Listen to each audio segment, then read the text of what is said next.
What happens to the families of history's monsters? How do children bear the weight of their parents' unspeakable crimes? In the decades following World War II, one family name became synonymous with the Holocaust's industrial machinery of death: Himmler. Heinrich Himmler, the architect of the final solution and head of the SS, had orchestrated the murder of millions. When the war ended, and he took his own life to escape justice, the world assumed his family would disappear into obscurity, their name forever tainted by association with genocide. For years, that assumption held true. Himmler's wife, Margaret, his daughter Gudrun, and other family members retreated from public view, living under assumed names in a Germany desperate to forget its recent past. But they never truly disappeared. Instead, they lived in a peculiar limbo, neither fully hidden nor publicly acknowledged, neither prosecuted nor forgiven. And then, decades after the war, members of the Himmler family began emerging from the shadows. Some sought to distance themselves from their patriarch's legacy. Others defended him with disturbing loyalty. Their quiet return to public consciousness sparked controversies that exposed unhealed wounds in German society and raised profound questions about inherited guilt, family loyalty, and how nations reckon with their darkest chapters. This is the story of how the world ignored Himmler's family, how they navigated life in the shadow of incomprehensible evil, and how their eventual re-emergence forced societies to confront uncomfortable truths about memory, justice, and the limits of collective responsibility. It is a story that reveals how personal narratives intersect with historical trauma, and how the descendants of perpetrators struggle with legacies that can never be fully escaped or wholly redeemed. To understand the significance of the Himmler family's post-war fate, one must first grasp the magnitude of Heinrich Himmler's role in Nazi Germany's crimes. Himmler was not simply a high-ranking Nazi official, he was the primary architect of the Holocaust, the man who transformed Hitler's genocidal vision into bureaucratic reality. As Reichsführer SS, he commanded the organization responsible for implementing the final solution. The concentration camps, the Einsatzgruppen death squads, the systematic murder of 6 million Jews, all operated under Himmler's authority and according to his meticulous planning. Himmler's approach to genocide was characterized by bureaucratic efficiency and ideological fanaticism. He viewed the extermination of Jews, Roma, disabled people, and other groups the Nazis deemed undesirable as a historical mission, a necessary cleansing that would secure the future of the Aryan race. In his infamous Posen speeches to SS leaders in 1943, Himmler spoke openly about the mass murder of Jews, describing it as a difficult but necessary task that would remain forever secret. The chilling matter-of-factness with which he discussed genocide reveals a man who had completely dehumanized his victims and rationalized industrial-scale murder as administrative duty. When Germany surrendered in May 1945, Himmler attempted to escape capture by disguising himself as a common soldier. British forces detained him on May 23, 1945, and when his identity was discovered, he committed suicide by biting into a cyanide capsule hidden in his mouth. He died before facing trial at Nuremberg, escaping the justice that many of his subordinates would face. His death left behind a family that would have to navigate post-war Germany while carrying his name and legacy. Himmler's immediate family consisted of his wife Margarete, whom he had married in 1928, and their daughter Gudrun, born in 1929. The marriage had been strained for years, particularly after Himmler began a long-term relationship with his secretary, Hedwig Potthast, with whom he had 2 children, a son Helga, born in 1942, and a daughter, Nanette Dorothea, born in 1944. This complicated family structure meant that multiple people carried direct biological connection to one of history's worst mass murderers. The immediate post-war period in Germany was characterized by chaos, displacement, and a massive effort by Allied forces to administer a defeated nation. The denazification program aimed to remove Nazi party members from positions of influence and to re-educate German society away from Nazi ideology. War crimes trials, most famously at Nuremberg, prosecuted major Nazi figures for crimes against humanity. But the families of these criminals existed in a legal and social gray area. They had not themselves committed crimes, yet they bore names that symbolized unimaginable atrocity. Allied policy toward Nazi families varied. Some family members were detained for questioning, particularly if they might possess knowledge of hidden assets or war criminals in hiding. Others were simply left alone, viewed as peripheral to the main task of prosecuting actual perpetrators. There was no systematic policy for how to handle the wives and children of major war criminals, leaving each family to navigate post-war society according to their own circumstances and the attitudes of local Allied authorities. For Margaret and Gudrun Himmler, the initial post-war years meant detention and interrogation. Allied authorities wanted to know what they knew about Heinrich Himmler's activities, about possible hidden assets, about other Nazis who might be in hiding. The interrogations were often harsh, reflecting both the desire for information and the revulsion that Allied personnel felt when confronting family members of Nazi leaders. Gudrun, who was 15 when her father died, would later describe these interrogations as traumatic, claiming she was treated cruelly despite being a child. The broader German society into which the Himmler family would eventually reintegrate was itself undergoing profound transformation. The physical destruction was immense. Major cities lay in ruins, millions were homeless, and the economy had collapsed. But the psychological and moral destruction was equally profound. Germans had to confront the reality of what had been done in their name, to reconcile their own wartime experiences with the revelation of concentration camps and mass murder. The Nuremberg trials and subsequent proceedings documented Nazi crimes in excruciating detail, making denial increasingly difficult. Yet German society's reckoning with the past was incomplete and contested. Many Germans viewed themselves primarily as victims of Allied bombing, of Soviet occupation, of post-war hardship. The tendency to focus on German suffering rather than German crimes became a defining feature of post-war German memory culture. In this environment, the families of Nazi perpetrators could find refuge in silence, could avoid confronting their relatives' crimes by focusing on personal loss and victimization. The legal framework for dealing with Nazi crimes evolved over time. Initial Allied trials gave way to German courts taking over prosecution responsibilities. The statute of limitations on Nazi crimes became a contentious issue, with some arguing that murder should never be subject to time limits, while others claimed that at some point society must move forward. These debates would have indirect implications for how families of perpetrators were viewed. If German society struggled to hold actual perpetrators accountable, it seemed unlikely to demand accountability from their families. The Cold War's onset also shaped how Nazi legacies were handled. Both West and East Germany claimed to be the true inheritor of German democratic traditions, with each side accusing the other of harboring Nazis. West Germany, needing to build a functioning state quickly, often prioritized stability over thorough denazification, allowing former Nazis to reintegrate into professional life if they had not been major figures. East Germany, while more aggressive in prosecuting some Nazi crimes, also selectively ignored others when politically convenient. In this divided Germany, families like the Himmlers could find spaces to exist quietly, neither fully acknowledged nor completely erased. The international context also mattered.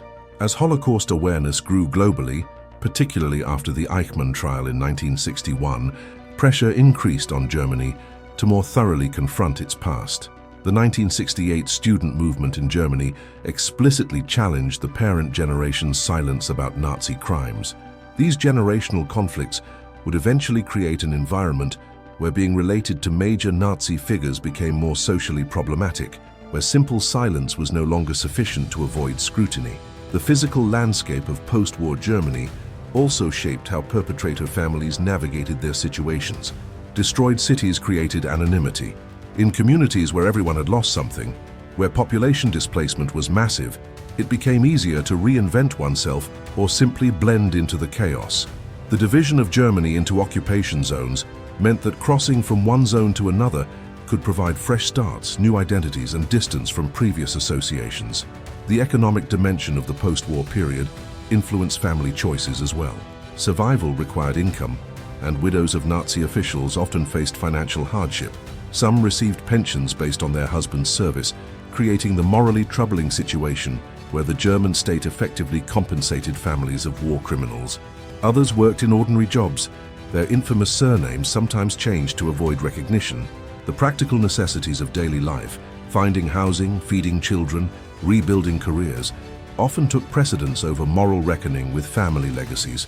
The role of documentation and record-keeping would prove crucial to understanding what happened to perpetrator families.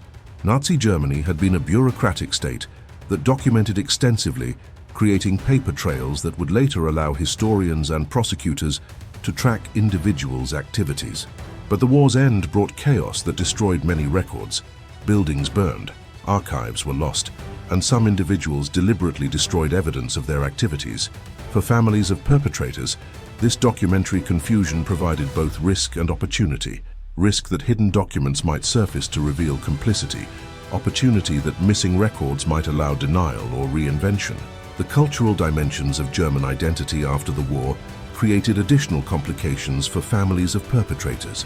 German culture had traditionally emphasized family honor, loyalty, and respect for authority.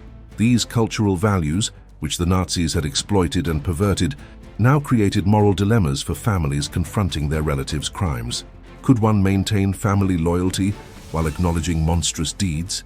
How could traditional respect for parents be reconciled with parents who had participated in genocide? These cultural tensions made the psychological burden of perpetrator families even heavier. The religious landscape also influenced how families processed their legacies. Christian churches in Germany, both Catholic and Protestant, had to grapple with their own complicity in Nazi crimes or their failures to resist more forcefully. Some church leaders provided moral guidance to families struggling with perpetrator legacies, encouraging confession and repentance.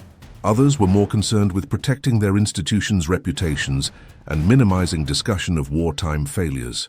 For families seeking religious frameworks for understanding guilt and forgiveness, the Church's ambivalent responses offered limited comfort. Understanding how the Himmler family navigated the post-war world requires examining their individual choices and the psychological dynamics of living with such a legacy.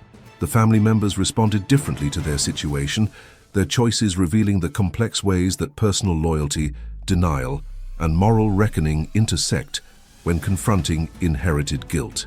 Gudrun Himmler, Heinrich's daughter from his marriage to Margaret, became perhaps the most controversial member of the family. Born in 1929, she spent her formative years as the privileged daughter of one of Nazi Germany's most powerful men. Her childhood memories included visits to concentration camps with her father, though she later claimed not to have understood what she was seeing. After the war, during her detention and interrogation by Allied authorities, Gudrun developed a narrative about her father that she would maintain for the rest of her life. He was a good man, caught up in unfortunate circumstances, misunderstood by history, unjustly vilified by the victors.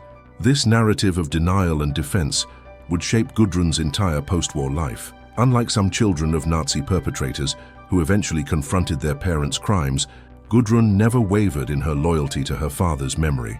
She married a journalist named Wolf-Dieter Berwitz in 1954 and took his surname, a practical move that allowed her some anonymity. But privately, she remained devoted to rehabilitating her father's reputation and supporting former SS members. Gudrun became involved with Stille Hilfe, an organization founded in 1951 to provide legal and financial assistance to former SS members and other accused Nazi war criminals. The group's activities included helping former Nazis evade prosecution, supporting them during trials, and assisting their families. Gudrun's involvement with Stille Hilfe was extensive and long-lasting. She reportedly served in leadership roles and remained active in the organization for decades. This work represented a deliberate choice to align herself with those who shared her father's ideology and to actively work against efforts to bring Nazi war criminals to justice. The psychological mechanisms underlying Gudrun's loyalty to her father have been the subject of considerable analysis. Some psychologists suggest that her stance reflects an extreme form of filial devotion, where admitting her father's monstrous crimes would require confronting the reality that she was raised with love and care by a mass murderer. This cognitive dissonance, how could a loving father be simultaneously responsible for genocide, proved impossible for Gudrun to resolve in any way except through denial. She chose to believe that the historical record was wrong, that her father had been scapegoated, that her personal knowledge of him as a caring parent overrode the documentary evidence of his crimes. Margaret Himmler, Heinrich's wife, took a different path. After her release from Allied detention, she lived quietly, avoiding public attention. She died in 1967 with relatively little public notice. Unlike her daughter, Margaret seems to have chosen silence over active defense of her husband's legacy. Whether this reflected some degree of moral awareness or simply a pragmatic decision to avoid controversy remains unclear. She left little public record of her thoughts about her husband's crimes. The children from Heinrich Himmler's relationship with Hedwig Potthast, Helga and Nanette Dorothea faced different circumstances. Born during the war and very young when their father died, they grew up with limited direct memories of him. Hedwig Potthast raised them in obscurity, and they remained largely unknown to the public for decades. The decision to keep them out of public view may have reflected Potthast's desire to protect her children from the stigma of their parentage, or it may have been a practical recognition that any public acknowledgement would bring unwanted attention. The broader Himmler family also had to navigate the post-war world. Heinrich Himmler's siblings, he had 2 brothers and 3 sisters, faced their own challenges. Some changed their names to distance themselves from the association. Others maintained lower profiles, but did not actively work to rehabilitate Heinrich's reputation, as Gudrun did. The family's various responses illustrate how individuals facing similar circumstances can make radically different choices about whether to defend, distance from, or condemn their relatives' actions. The psychological burden of being a descendant of perpetrators differs fundamentally from being a descendant of victims, yet it carries its own traumatic weight. Children of Nazi perpetrators have described feeling contaminated by their parents' crimes, struggling with questions about whether evil is inherited, wondering if they carry some moral responsibility for acts committed before they were born or when they were too young to intervene. Some have dealt with this through radical rejection of their parents, changing names and severing all family ties.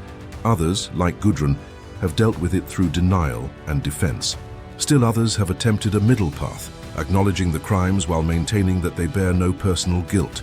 The social environment these family members encountered varied depending on when and where they sought to reintegrate. In the immediate post-war years, Germany was consumed with survival, finding food, shelter, rebuilding infrastructure. Questions about individual complicity or family connections seemed less urgent than basic material needs. As Germany recovered economically through the 1950s, a culture of silence about the Nazi past became widespread. The phrase Vergangenheitsbewältigung, coming to terms with the past, entered German vocabulary, but the actual practice often involved more forgetting than confronting. This culture of silence provided cover for families like the Himmlers. As long as they kept quiet and did not draw attention to themselves, German society was largely content to let them exist in obscurity. The social mechanisms that might have demanded accountability, public shaming, social ostracism, legal sanctions, were weak in a society where millions had some degree of complicity in Nazi crimes and preferred not to examine the past too closely. The generational shift that began in the 1960s changed this dynamic. Young Germans born after the war began demanding that their parents' generation confront what they had done or allowed to happen. The student protests of 1968 explicitly challenged German society's silence about Nazism. This generational conflict created pressure on families of perpetrators to either defend their relatives or condemn them. Silence was becoming less tenable. For Gudrun Burwitz, this changing climate seems to have reinforced rather than challenged her defensive stance. As German society became more willing to confront Nazi crimes, she became more active in organizations supporting former SS members. Her involvement with Stille Hilfe intensified precisely as mainstream German society was moving toward greater acknowledgement of Holocaust realities. This suggests that her psychological investment in defending her father was too deep to be shaken by changing social norms. The religious dimension of some family members' responses also deserves attention. Margaret Himmler was Catholic, as was Heinrich, despite his involvement in creating neo-pagan SS rituals. Some children of Nazi perpetrators have found in religion a framework for processing guilt and seeking redemption. Others have found in it justification for forgiveness and moving forward without fully confronting the past. How different Himmler family members navigated religious questions about sin, guilt, and redemption remains largely private, but these theological issues surely shape their internal struggles with their family legacy. The educational backgrounds and career paths of Himmler's descendants also influenced how they navigated their situations. Gudrun received limited formal education, partly due to the disruption of the war and her detention afterward. This may have limited her exposure to historical evidence and critical thinking that might have challenged her views. Others in the family pursued professional careers that required them to maintain low profiles and avoid controversy that public defense of Nazi relatives would create. The romantic and marital choices of perpetrator descendants sometimes reflected their approaches to family legacy. Gudrun married someone willing to accept her devotion to her father's memory, suggesting she sought partners who would not challenge her worldview. Others in the family may have sought partners from outside Germany or from families without Nazi connections, perhaps hoping that distance would ease the burden of their surnames. The financial dimensions of life after Himmler's death shaped family choices in complex ways. Nazi leaders had often enriched themselves through corruption, confiscation of Jewish property, and other criminal means. The post-war disposition of such assets raised questions about whether families should benefit from criminally obtained wealth. Some assets were confiscated by Allied authorities. Others were hidden or transferred in ways that allowed families to retain them. The Himmler family's financial situation in the post-war years remains somewhat unclear, but economic pressures surely influenced their choices about where to live, what work to pursue, and how publicly visible they could afford to be. The role of networks among families of Nazi perpetrators also deserves attention. Organizations like Stille Hilfe created communities where such families could interact without judgment, where their relatives were viewed as victims of victors' justice rather than criminals. These networks provided social support, practical assistance, and ideological reinforcement for those unwilling to confront their relatives' crimes. Gudrun's deep involvement in these networks suggests she found in them a substitute community that validated her worldview in ways that mainstream German society increasingly did not. The impact of media coverage on the Himmler family's choices evolved over time. In the immediate post-war years, media attention focused on prosecuting major war criminals, with families receiving relatively little coverage. As time passed, and some family members began speaking publicly or their activities came to light, media interest increased.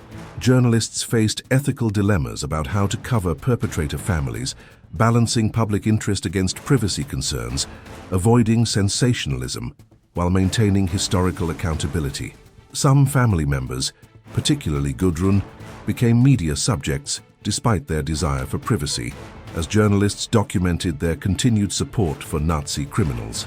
The evolution of Holocaust education and remembrance culture also shaped the environment in which Himmler's descendants lived. As museums, memorials, and educational programs proliferated, maintaining denial about Nazi crimes became more difficult.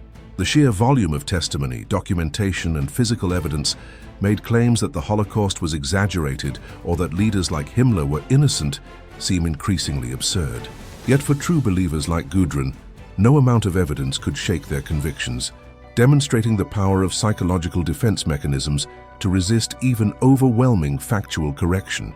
The story of the Himmler family's post-war existence illuminates several profound themes about guilt, memory, and moral responsibility.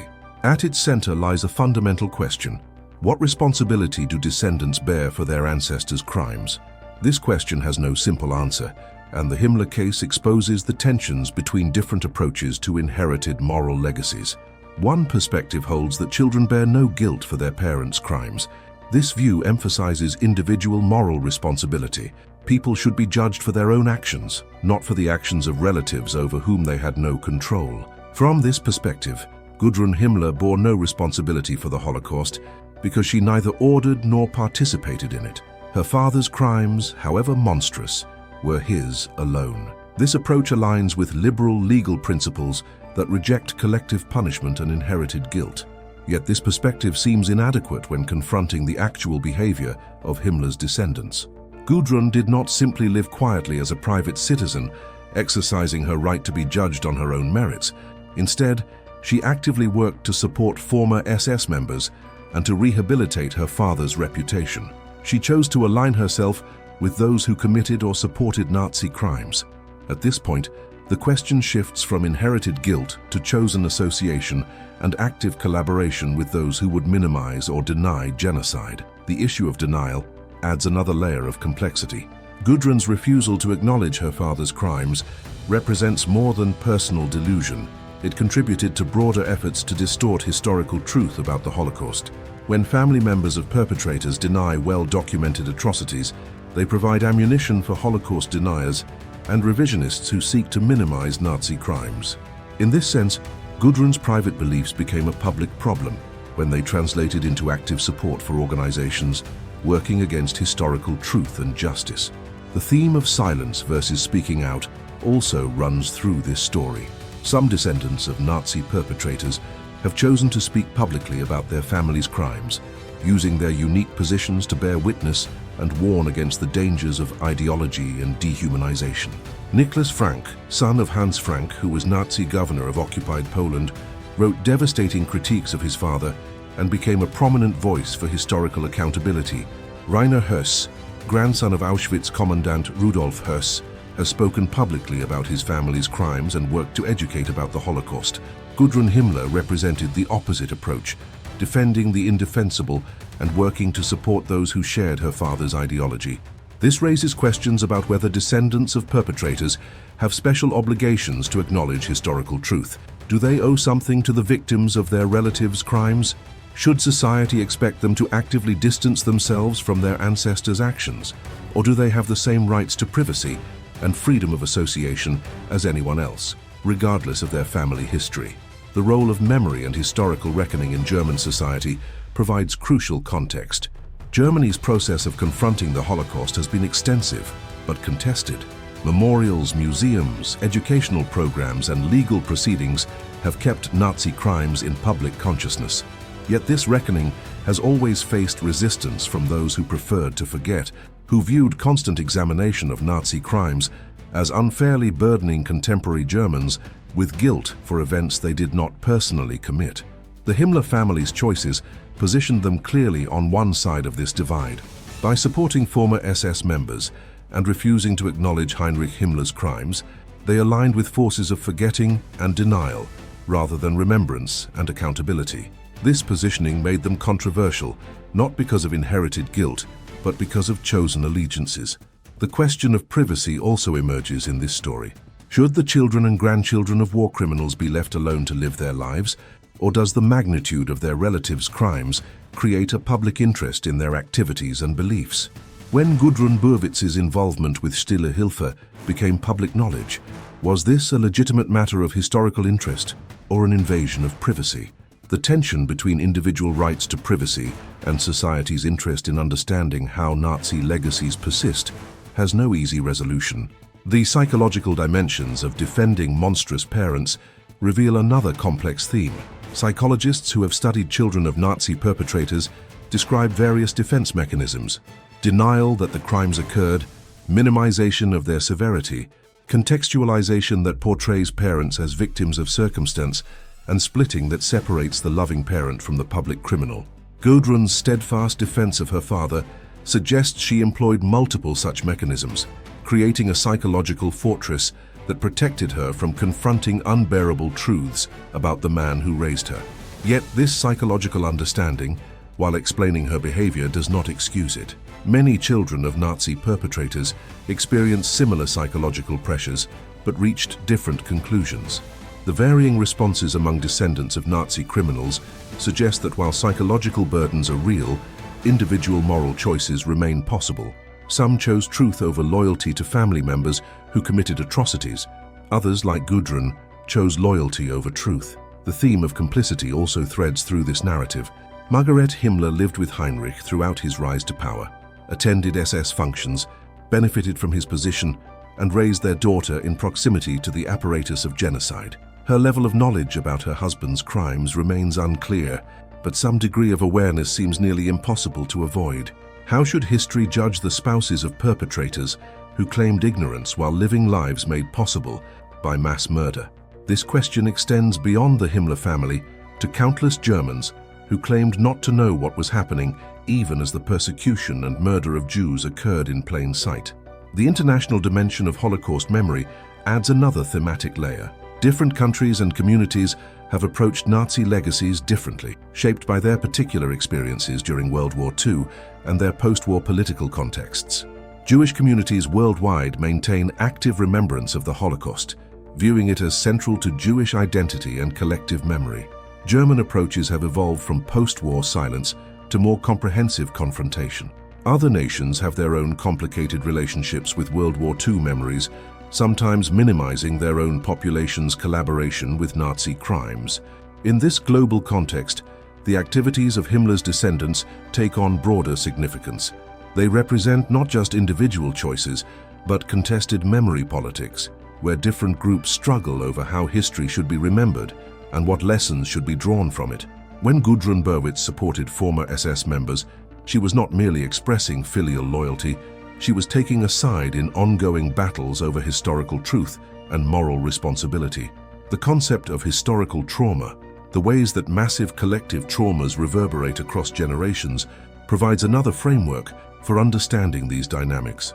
Holocaust survivors and their descendants often carry intergenerational trauma, psychological wounds transmitted from those who experienced atrocities to their children and grandchildren. Research has documented how trauma can affect family systems across multiple generations, shaping worldviews and psychological patterns in descendants who never directly experienced the traumatic events. Perpetrator families experience different but also significant intergenerational effects. The shame, secrecy, and moral confusion that characterize many such families create their own forms of dysfunction. Children raised in families where monstrous crimes are denied or defended develop distorted moral frameworks.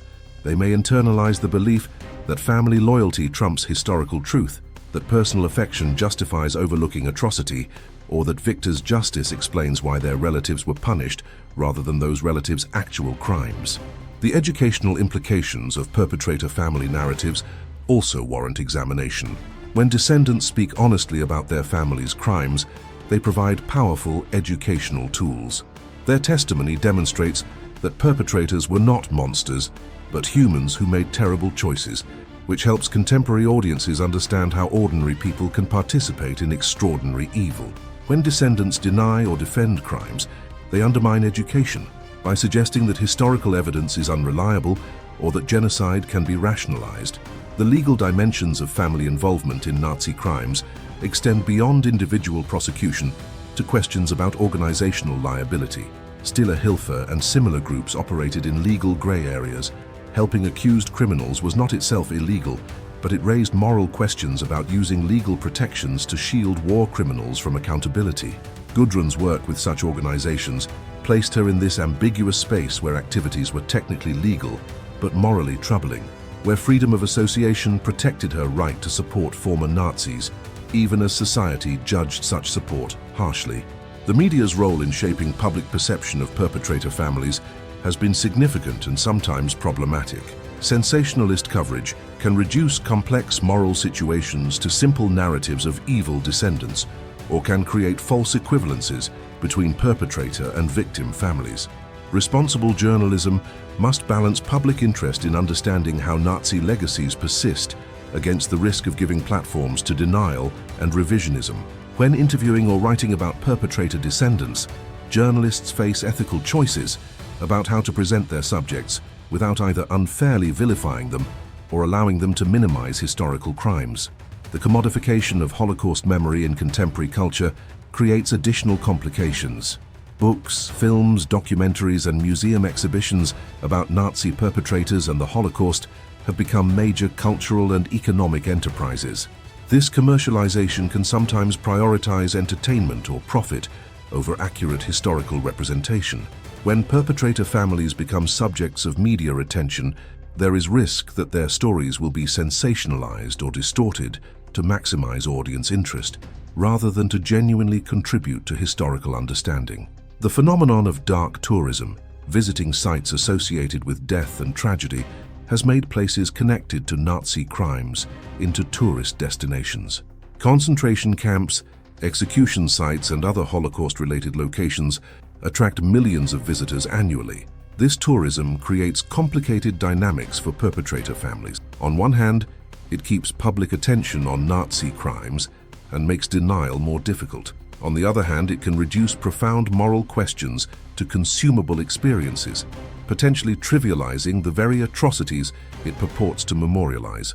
The question of how societies should handle descendants of perpetrators has no perfect answer, but examining various approaches reveals possibilities and limitations.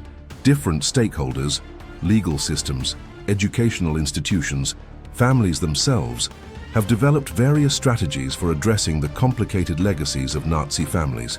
From a legal perspective, the principle that guilt is individual and not inherited has generally prevailed. Children of war criminals have not been prosecuted simply for being related to perpetrators. This approach reflects liberal democratic values about individual rights and the rejection of collective punishment.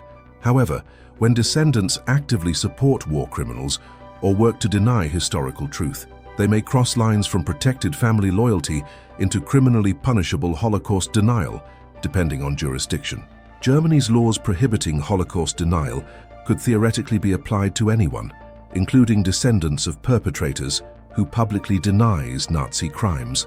Some descendants have chosen radical transparency as their approach. By speaking publicly about their family histories, acknowledging crimes, and actively working to educate about the dangers of totalitarian ideology, they transform potentially shameful legacies into opportunities for moral witness. Organizations exist that bring together descendants of perpetrators and descendants of victims for dialogue and mutual understanding. These encounters can be powerful, though they require enormous emotional courage from all participants.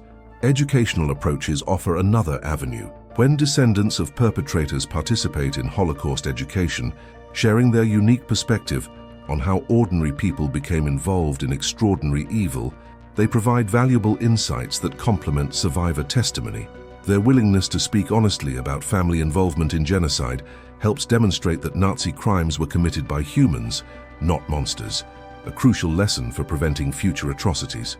Therapeutic interventions have helped some descendants process the psychological burden of their family histories. Specialized therapists who work with families of perpetrators help them navigate feelings of shame, guilt, and confusion about their family legacies. These therapeutic approaches emphasize that while descendants bear no responsibility for crimes committed before they were born or when they were powerless children, they do bear responsibility for their own choices about whether to defend, deny, or confront these crimes. Archival and historical research has played a crucial role in documenting the fates of Nazi families. Historians have tracked what happened to relatives of major perpetrators, how they reintegrated into post-war society, and what attitudes they maintained toward their family members' crimes. This documentation serves multiple purposes. It prevents historical amnesia. It provides case studies for understanding how societies handle perpetrator legacies, and it creates accountability by ensuring that support for Nazi criminals does not go unnoticed. The media's role in covering descendants of perpetrators involves balancing public interest against privacy rights. When Gudrun Burwitz's activities with Stille Hilfe became public, journalists faced questions about whether reporting on her involvement served the public interest or simply sensationalized a private individual's family associations. Generally, media coverage has focused on descendants who either actively work to rehabilitate Nazi criminals or who choose to speak publicly about their family histories. Those who live quietly and neither defend nor publicly confront their relatives' crimes are typically left in peace. Memorial sites and museums have sometimes struggled with how to handle inquiries or visits from descendants of perpetrators. Some descendants have reached out to Holocaust memorial sites, seeking information about their relatives' roles in genocide. These encounters can be fraught with emotion, but also potentially valuable. When handled sensitively, they can provide opportunities for descendants to confront historical truth and for memorial sites to understand how perpetrator families navigate their legacies. Jewish communities and Holocaust survivor organizations have varied in their approaches to perpetrator descendants. Some have welcomed descendants who genuinely seek to understand and make amends for their family's crimes. Others have been less receptive, viewing the trauma that victims and their descendants carry as fundamentally different from and more deserving of attention than the discomfort of perpetrator families. These differing approaches reflect the absence of consensus about whether descendants of perpetrators can or should play any role in Holocaust remembrance and education. The passage of time raises new questions about how long family connections to Nazi crimes remain relevant. Grandchildren and great-grandchildren of perpetrators have even more attenuated connections to crimes committed decades ago. At what point does family connection cease to be historically significant? The answer likely depends on whether later generations actively defend their ancestors' crimes or work to deny historical truth. A great-grandchild who lives quietly bears little responsibility for crimes committed before their birth. One who joins neo-Nazi organizations or works to deny the Holocaust makes choices that invite scrutiny regardless of temporal distance from the original crimes. Comparative approaches from other historical contexts offer limited guidance. Descendants of perpetrators of other genocides in Rwanda, Cambodia, the former Yugoslavia, face similar questions about inherited legacies and moral responsibility. The specifics differ, but common themes emerge. The psychological burden of shameful family histories, the tension between loyalty and truth, and society's struggle to balance accountability with individual rights. Preventive measures focus on education and vigilance, teaching about how ordinary people became involved in Nazi crimes, how they rationalized atrocities, and how they navigated post-war life helps prevent future genocides by demystifying perpetration. When descendants participate in this education honestly, they provide irreplaceable insights. When they work to deny or minimize crimes, they demonstrate the ongoing need for historical vigilance. Restorative justice approaches have occasionally brought together descendants of victims and perpetrators in structured dialogue. These encounters can help both groups process their complicated legacies. Descendants of victims seeking understanding of how perpetrators could commit such crimes. Descendants of perpetrators seeking to acknowledge harm and express remorse their relatives never showed. While emotionally difficult, these dialogues sometimes produce healing and understanding impossible to achieve through other means. Legal mechanisms for handling Nazi assets and compensation have indirect implications for perpetrator families. When families benefited materially from crimes, through property stolen from victims or income derived from slave labor, questions arise about whether descendants should relinquish such benefits. German law and international agreements have addressed some of these issues, but implementation remains complicated and contested. The role of religious institutions in helping descendants process their family legacies has been significant for some. Churches and synagogues have sometimes facilitated dialogue between descendants of victims and perpetrators, providing theological frameworks for understanding sin, guilt, forgiveness, and redemption. These religious approaches complement but differ from secular therapeutic and educational interventions. Professional ethics in fields like medicine, law, and academia have grappled with how to handle practitioners who are descendants of perpetrators. Should a doctor who is the grandchild of a Nazi war criminal face any professional restrictions or scrutiny? Generally, professional organizations have maintained that individuals should be judged on their own qualifications and conduct, not family history. However, if such individuals express views denying the Holocaust or supporting Nazi ideology, professional ethics may demand responses ranging from censure to exclusion. The international dimensions of these questions have become more prominent as globalization increases mobility and communication. Descendants of perpetrators who emigrate face new questions about disclosure and identity. Should someone whose grandfather was a Nazi war criminal disclose this when applying for citizenship in another country? How should immigration authorities balance relevant security concerns against punishing people for relatives' crimes? These questions have no universal answers, but reflect ongoing tensions between individual rights and collective security. Social media has created new challenges and opportunities for perpetrator descendants. Online platforms allow like-minded individuals to find each other, potentially creating echo chambers where denial and revisionism flourish. Yet social media also enables descendants who want to confront their families' pasts to connect with educators, historians, and victims' descendants in ways that were impossible in earlier eras. The internet makes it harder to maintain silence or anonymity, as information about family connections to Nazi crimes can be discovered and shared widely, sometimes without the individual's consent or knowledge. The development of oral history projects focused on collecting testimonies from descendants of both victims and perpetrators has created valuable historical resources. These projects recognize that as direct witnesses to Nazi crimes die, the testimonies of the next generations become increasingly important for maintaining historical memory. When perpetrator descendants participate honestly in such projects, they contribute to preventing historical amnesia. When they refuse or participate only to deny and minimize crimes, they demonstrate the ongoing challenges of memory preservation. The story of the Himmler family's post-war journey raises profound questions about how societies remember atrocity, how individuals navigate inherited shame, and what obligations connect us to our ancestors' actions. Examining these questions critically reveals both insights and limitations in how we think about transgenerational trauma and responsibility. The concept of inherited guilt itself warrants scrutiny. In theological contexts, particularly Christianity, the idea of inherited sin has deep roots. The doctrine of original sin holds that Adam's transgression condemned all humanity. Yet modern legal and ethical systems generally reject inheritable criminal responsibility. We do not imprison the children of murderers.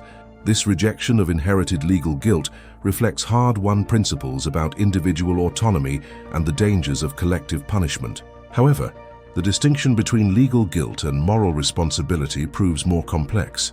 While Gudrun Himmler bore no legal responsibility for the Holocaust, her choices to support former SS members and defend her father's reputation created moral responsibilities that she failed to meet. She became responsible not for crimes committed before she could act, but for actions she took as an adult with full knowledge of historical facts. This distinction matters enormously. Descendants of perpetrators inherit no guilt, but acquire responsibility through their own choices about how to engage with their family histories. The psychology of denial in perpetrator families has been extensively studied, revealing patterns that transcend the Himmler case. Many children of Nazi perpetrators describe similar dynamics, an inability to reconcile the loving parent they knew with the historical criminal documented in archives and testimony. Some resolve this cognitive dissonance by choosing to believe their parent over historical evidence. Others eventually accept that their parents were capable of both parental love and genocidal hatred, a painful recognition that people are complex and that affection does not preclude atrocity. Gudrun's lifelong denial suggests a psychological rigidity that prevented such reconciliation. Her continued insistence that her father was misunderstood, even in the face of overwhelming documentary evidence, including his own speeches celebrating the murder of Jews, indicates defense mechanisms so strong that no amount of evidence could penetrate them. This raises questions about the limits of rational persuasion when confronting deeply held psychological investments in denial. The broader German society's evolution in confronting Nazi crimes provides context for understanding individual family responses.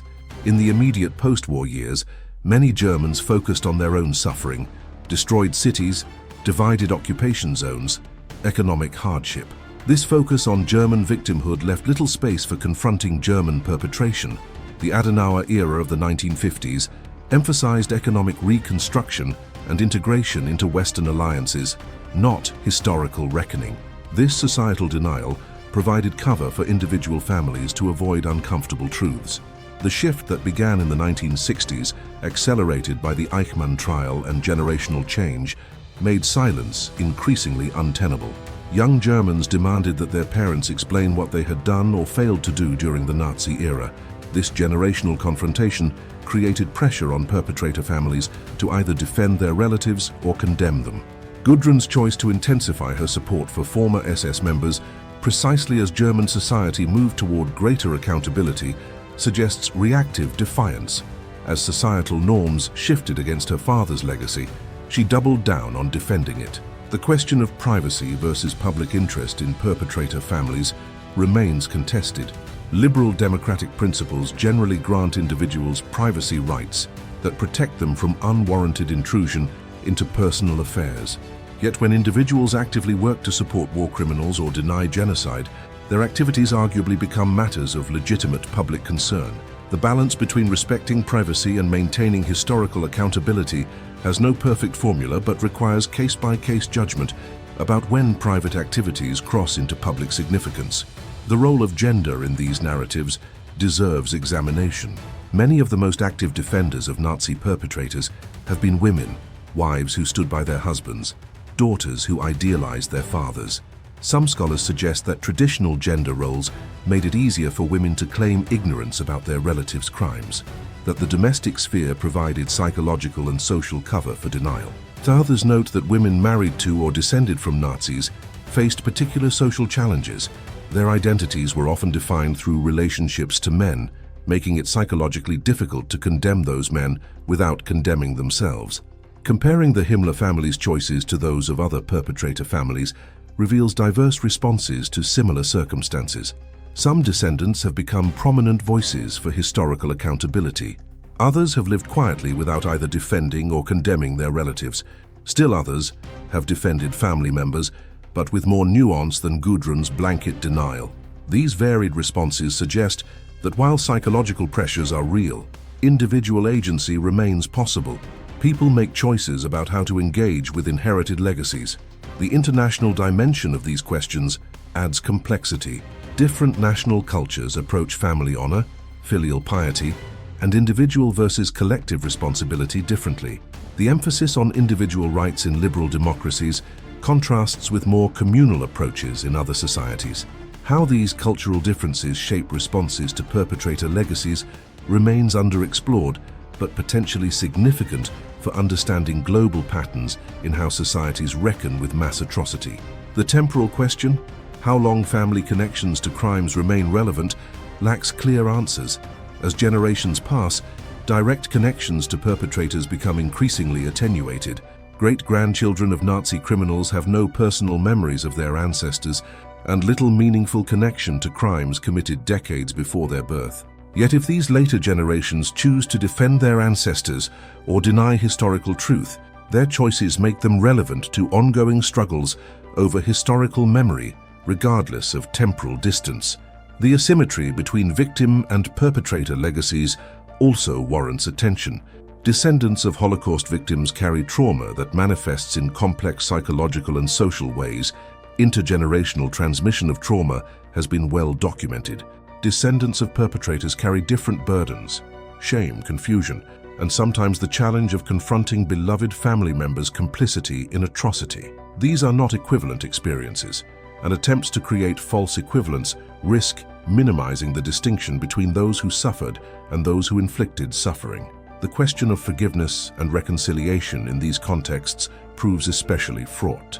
Can descendants of perpetrators seek forgiveness for crimes they did not commit? Can descendants of victims offer forgiveness for harms done to their ancestors rather than themselves? The theological and philosophical questions surrounding transgenerational forgiveness have no consensus answers, but they matter deeply to those navigating these legacies. The commodification of Nazi history in popular culture creates another layer of complexity. Museums, films, books, and documentaries about Nazis attract enormous public interest. This fascination with Nazi perpetrators can sometimes overshadow attention to victims and survivors. When perpetrator families receive media attention, it risks feeding this troubling fascination while potentially providing platforms for denial and revisionism. The neurological and genetic questions about whether trauma or predispositions to certain behaviors can be inherited biologically add scientific dimensions to these discussions.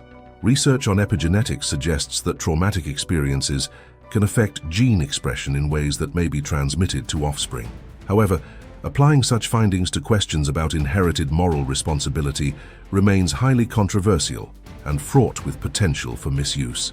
The consensus remains that while environmental and biological factors influence behavior, moral agency and individual choice remain central to ethical assessment. The impact of changing technologies on how perpetrator families are tracked and discussed has been significant. Digital archives make historical documents more accessible, allowing researchers to trace family connections and activities with unprecedented thoroughness. Social media enables rapid sharing of information about perpetrator descendants, sometimes leading to public exposure and controversy that would not have occurred in earlier eras. These technological changes make it increasingly difficult for perpetrator families to maintain anonymity or avoid scrutiny if they choose to defend their relatives' crimes. The evolution of memory culture in Germany, from silence to confrontation to what some scholars call memory saturation, has created new challenges. Some argue that contemporary Germany is so focused on remembering the Holocaust that it risks creating fatigue or resentment, particularly among younger generations who feel no personal connection to Nazi crimes. This raises questions about how to maintain historical vigilance without creating counterproductive backlash. Perpetrator families exist within this evolving memory landscape, their choices influenced by and influencing broader societal debates about how to remember the past. The story of the Himmler family's post-war existence and their quiet return to public consciousness exposes the incomplete nature of historical reckoning and the ways that personal legacies intersect with collective memory. For decades after World War II, Heinrich Himmler's family members lived in a twilight zone, neither fully visible nor completely hidden, neither held legally accountable nor socially ostracized. Their navigation of this ambiguous space reveals much about how post-war German society dealt with perpetrator legacies and how individuals process inherited connections to atrocity. Gudrun Berwitz's unwavering loyalty to her father's memory represents the most troubling aspect of this story. Her lifetime of work supporting former SS members and defending her father's reputation demonstrates how denial can persist across decades, how psychological investments in particular narratives can prove impervious to historical evidence, and how personal choices can transform inherited connections into active complicity. She bore no guilt for the Holocaust itself. She was a child when these crimes occurred, but she acquired moral responsibility through her adult choices to align with those who committed or supported genocide. The broader Himmler family's varied responses illustrate that even within single families, diverse approaches to perpetrator legacies emerge. Some family members chose silence, others active defense, and still others appear to have lived quietly without either condemning or defending their notorious relative. These varied responses remind us that individuals retain agency even when confronting overwhelming historical legacies, that families are not monolithic units but collections of individuals making separate moral choices. German society's evolution in confronting Nazi crimes provides essential context for understanding how perpetrator families navigated the post-war decades. The initial period of silence and focus on reconstruction gave way to generational conflicts and increasingly comprehensive confrontation with Holocaust realities. This societal shift made it progressively more difficult for perpetrator families to maintain silence or denial, though as Gudrun's case shows, some persisted in defense of the indefensible, regardless of changing social norms. The legal, therapeutic, and educational approaches that have developed for handling perpetrator legacies reflect ongoing struggles to balance individual rights with collective memory responsibilities. While descendants bear no legal guilt for ancestors' crimes, they do face moral questions about how to engage with these legacies. Those who choose transparency and active engagement with historical truth contribute to education and prevention. Those who choose denial and defense of criminals work against historical accountability and truth. The controversy that emerged when Himmler family members' post-war activities became public knowledge demonstrates society's continued investment in these questions.